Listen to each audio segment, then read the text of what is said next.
दरवर्षी टी-ई-टीला रोमन अंकावरती एक क्वेश्चन विचारला जातो. तर आज बघूया आपण तो सॉल्व कसा करू शकतो. हा 2024चा क्वेश्चन आहे. त्याआधी आपण बेसिक माहीत करून घेऊ.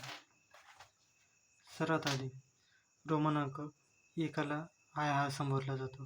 तसेच 5ला व्ही, 10ला एक्स,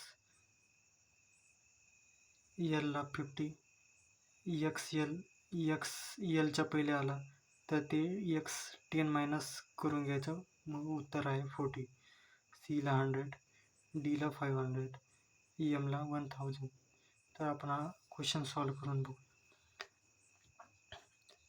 तर तिथं पहिले दिलं होतं एम वजा डी गुणिले एक्स भागिले एल. तर त्याचं आपण मांडणी असे करू शकतो. एमचं संख्या आहे 1000, तर आपण इथं 1000 लिहूया.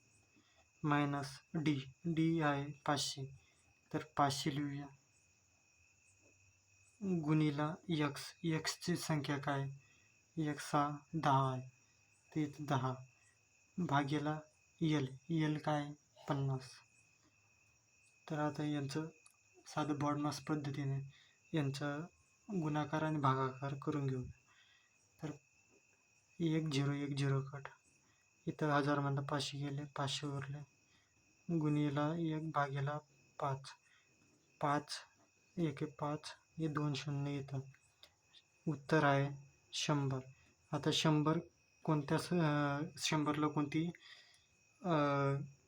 दर्शवले जातात ते म्हणजे 100ला सी. तर आन्सर आहे सी.